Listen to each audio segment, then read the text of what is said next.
O ano vai ser lembrado como das eleições que escolheram a primeira mulher presidenta do país. No Rio Grande do Sul, também uma surpresa. Depois de 8 anos, o PT volta ao poder logo no primeiro turno.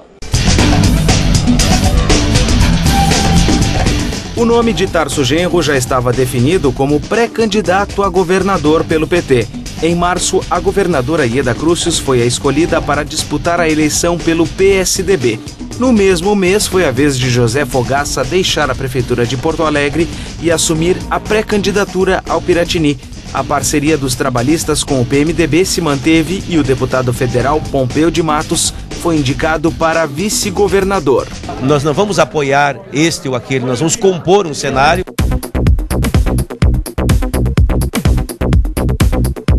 Beto Albuquerque lançou sua pré-candidatura pelo PSB, tentou alianças com o PP, mas a única união que prosperou foi com o PCdoB. O deputado foi cotado para ser vice de Tarso, mas não quis. Sem apoio, foi obrigado a se retirar da disputa pelo governo gaúcho e concorrer mais uma vez à Câmara Federal. Nós não temos como prosseguir adiante. A alternativa foi se aliar ao PT e indicar outro Beto para vice. Na outra ponta, o PP se aliava a Ieda Crucis e indicou o candidato a vice na chapa após várias reuniões sem acordo. Um dia antes do começo da campanha, 3 pré-candidatos foram convidados para o debate na Federação dos Municípios, mas só 2 compareceram. É uma certa dificuldade dos candidatos em assumirem posturas mais claras em relação aos municípios do Rio Grande do Sul. Na largada da campanha, os principais partidos se mobilizaram em Porto Alegre. Durante a campanha, cada candidato mostrou a que veio. Ieda Crucis fez um balanço das realizações de governo. José Fogaça manteve a imparcialidade. Tarso Genro apelou para a imagem do presidente Lula e Pedro Ruas sustentou com menos veemência as denúncias contra o governo. As pesquisas apontavam para o segundo turno entre Tarso e Fogaça. A governadora chegou a comemorar seus 66 anos em plena campanha.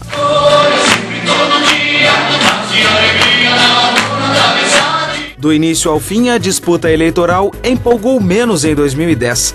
Pouca militância na rua e quem empunhava a bandeira muitas vezes estava a trabalho. No dia 3 de outubro, os gaúchos foram às urnas. Logo no início da apuração, o petista Tarso Genro saltou à frente e garantiu a vitória em primeiro turno. Foram mais de 3 milhões de votos. José Fogaça veio em segundo e Ieda Crucis em terceiro.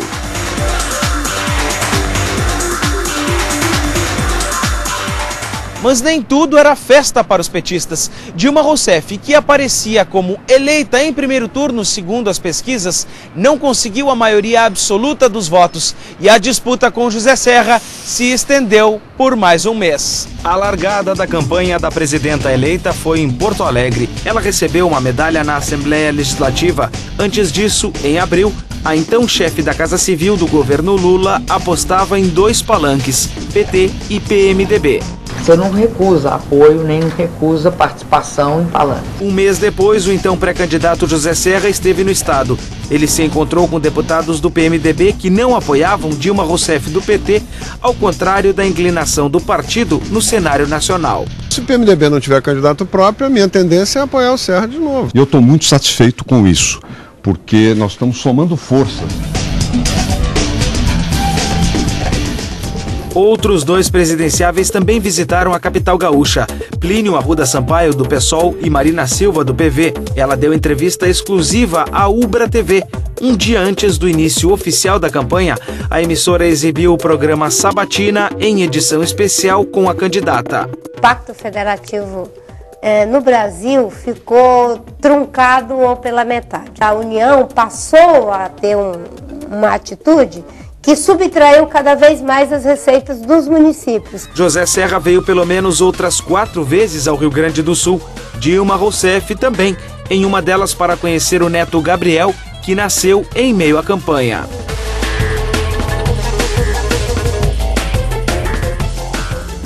Os candidatos a vice também passaram pelo estado. Índio da Costa surgiu ao lado de Ieda Crucius. Michel Temer foi conversar com líderes do PMDB gaúcho. No dia 31 de outubro, Dilma foi confirmada na presidência da República, pouco depois das 8 da noite.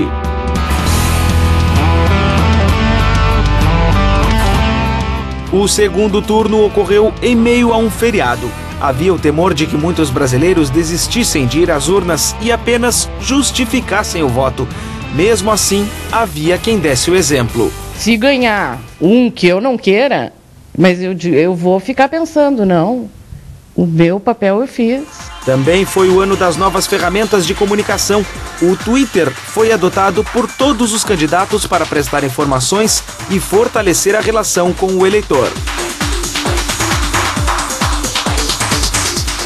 A identificação do eleitor foi aprimorada. Canoas foi um dos municípios que testaram o sistema biométrico. Hoje, os novos governantes já têm o ministério praticamente composto, assim como o secretariado. Na Assembleia, 45% das cadeiras serão ocupadas por novos nomes, entre eles, filhos de figuras conhecidas na política.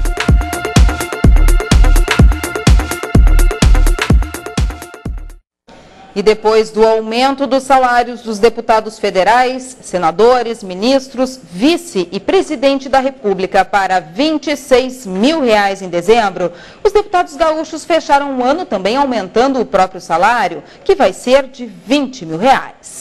Na Câmara de Vereadores de Porto Alegre foi aprovada uma CPI que vai investigar supostas irregularidades na Secretaria da Juventude. No início do ano, a casa decide se vai instalar outra da Secretaria da Saúde. A governadora terminou o mandato de 4 anos, cancelando as licitações de parceria público-privada para a construção de novos presídios e da RS 010, ações que marcariam seu governo. Alegou que a Justiça questionava muito as futuras obras. A equipe do próximo governador, porém, disse que vai manter os projetos. O governo do PSDB gaúcho vai ficar conhecido como o do déficit zero.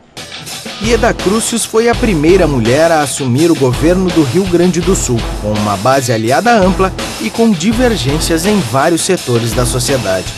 Não podemos permitir aumento de despesas e salários num quadro de redução de receitas pela queda das alíquotas.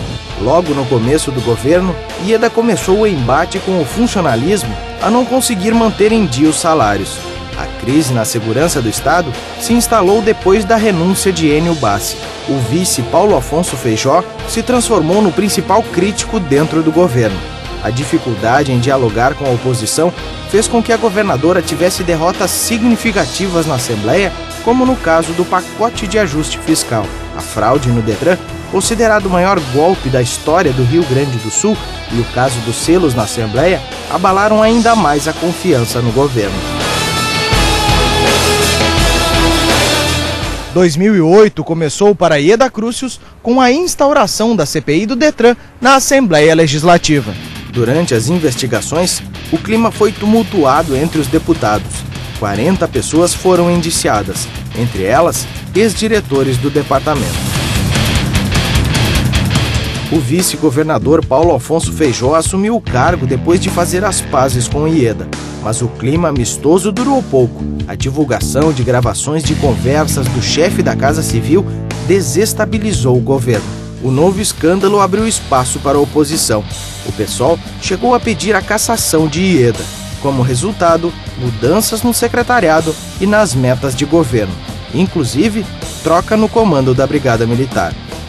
Professores entraram em greve para que o governo instituísse um salário mínimo nacional.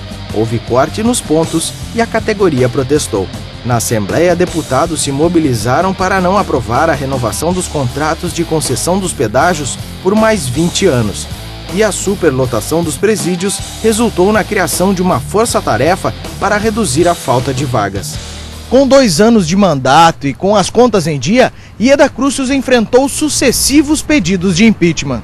Caras pintadas questionaram a compra de uma casa pela governadora no bairro Chácara das Pedras, em Porto Alegre.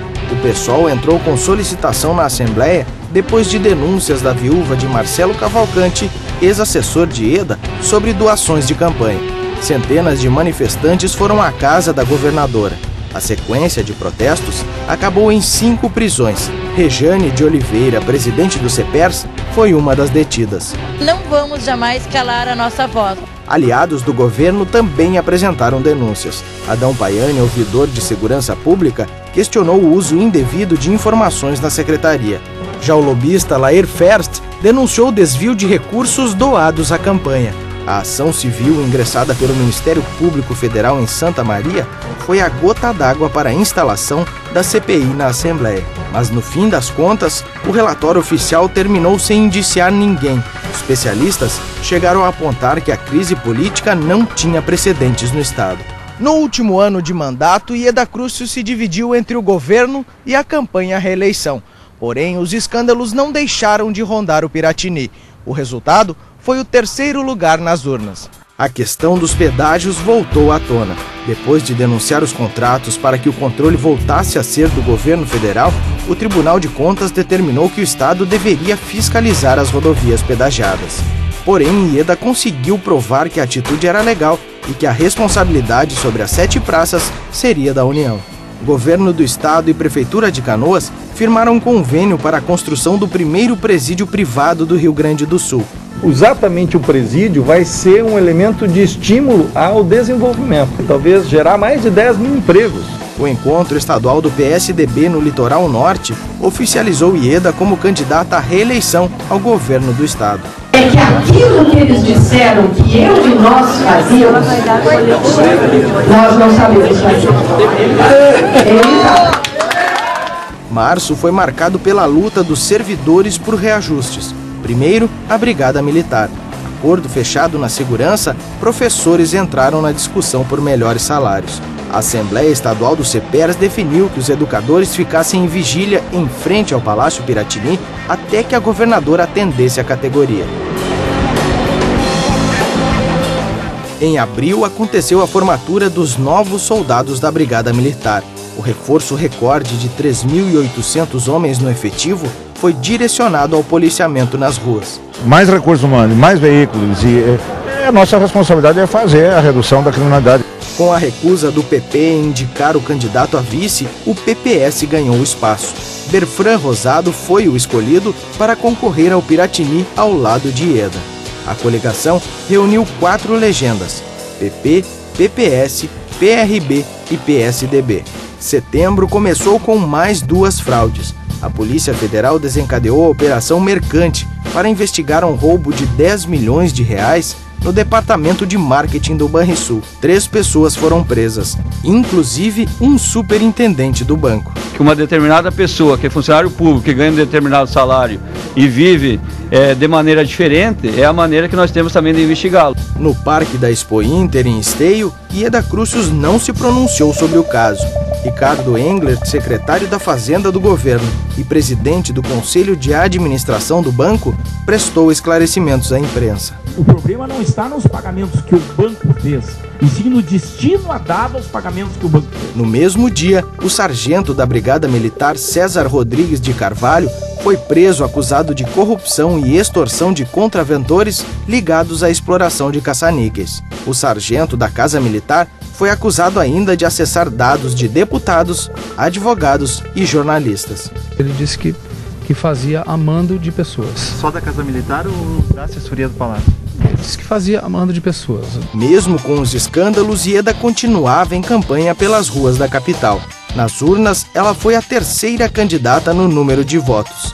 Mas mesmo assim, a governadora se disse satisfeita com a eleição de aliados. Em novembro, o Ubra Notícias divulgou que a governadora voltou a ser ré no processo de improbidade administrativa movido pelo Ministério Público Federal.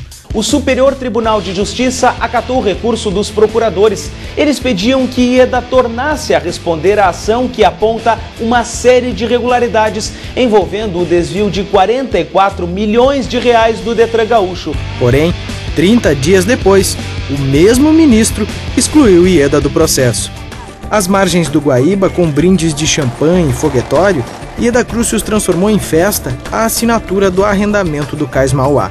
Deixou um saldo de 3 bilhões e 600 milhões de reais no Caixa Único, mas liminares judiciais impediram 2 grandes projetos: a construção de 11 presídios no estado em caráter de emergência e a criação da rodovia RS 010. O resultado final desses 4 anos me importa muito mais do que a impossibilidade de eu poder oferecer para a sociedade aquilo que ela me pediu para fazer.